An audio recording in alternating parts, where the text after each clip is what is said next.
gusto ni Willie.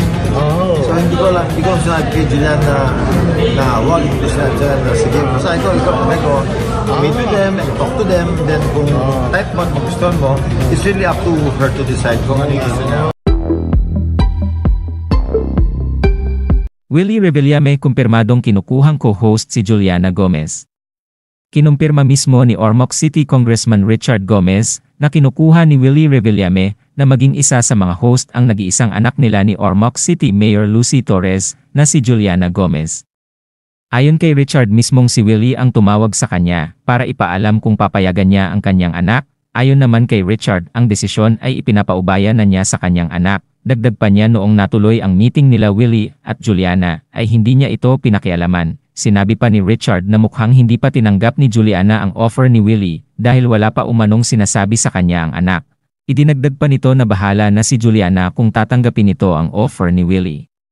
At susuporta lamang silang mag-asawa anuman ang maging desisyon ng anak nila ni Lucy Torres. Kung sakali man umanong tanggapin ni Juliana ang maging co-host ni Willie, ay sigurado silang kayang-kaya ng kanilang anak ang magiging trabaho nito dahil magaling umano si Juliana na mag-entertain ng mga tao. Samantala sa July 15 na mapapanood ang programa ni Willie na Will to Win sa TV5 at ilan sa mga kumpirmadong mga co-host nito ay sila Cindy Miranda, Kim Molina, Christine Bermas, Ira Patricia, Ana Ramsey, Inday Fatima, Roberta Tamundong, Gab Basiano at si Boobsy Wonderland. Gusto ni Willie. So hindi ko sinabi kay Julian na wag, hindi ko sinabi na sige. Basta ikaw, meet with them and talk to them. Then kung type mo at magustuhan mo, it's really up to her to decide kung ano yung gusto niya. Tumawag si Willie sa akin, tapos sabi ko, Willie, sino yung contact person mo? Kasi nag-meeting sila. Nag-meeting sila. So sabi ko, it's really up to you to decide. Ikaw bahala kung ano gusto mo. Okay, anong masasabi mo? Matutuloy kaya si Juliana Gomez sa Will to Win? Naku, mukhang matutuloy yun, pero ang nakakalungkot lang dito, nakakatuwa si Richard Gomez at ang mag-asawa, di ba? Hindi nila alam ang plano. Ang galing, totoo naman kasi na hindi nila dapat panghimasukan kung ano magiging desisyon ng kanilang kaisa-isang anak. Correct. At ang sabi ni Mayor Goma, makipag-usap ka doon sa contact person, makipag-usap ka, makipag-meeting ka, tingnan mo kung gusto mo. Kung ayaw mo, sabihin mo. Kung gusto mo, then go. Ganon din si Congresswoman Lucy Torres Gomez, ganon din ang sinasabi. Pero napakalaking karagdagan sa Will to Win si Juliana pag natuloy. No. Ay, oo, sobra. Isang asset nila yan kasi unang-una talented at unang-unang makikita sa telebisyon kasi hindi naman siya di ba? Nagaganyan. Kaya maganda ang bentahe. Sino pa ba yung fencer yun sa fencing yun Diyos ko, nag-iisa lang naman kasi siya. Kasi yung malaking sorpresa sa July 15 o baka sa 14 pa lang. Di ba? Kaabang-abang.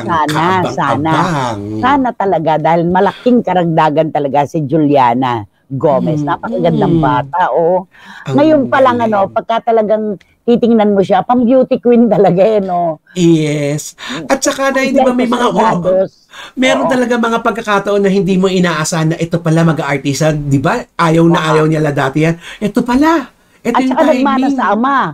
Nagpe-fencing din, di ba? At gold medalist ng fencing. Yes. At gagraduate siyang cum laude sa University of the Philippines, di ba? Pakatalino.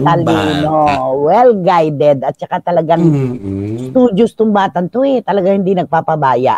Napakaganda. Grabe, oo. Napakagandang bata naman talaga nitong si Juliana. Ito ang kapag lumaban, talagang bulag na lang ang mga hurado kapag hindi nanalo. Sabi ni John, bulag na lang daw ang mga hurado kapag hindi pa siya nanalo. Joe Florendo, Jun Morondos, Louie Tolentino, naiintindihan ko kayo. Of course, kailangan natin naglilibang, kaya tutok-tutok habang nagpipinta, di ba? Nakakatuwa naman. Eto pa. Ganun ang magandang magulang na hinahayaan ng anak na magdesisyon para sa sarili at hindi dinidiktahan at pinupuwersa, masunod lang ang gusto nila.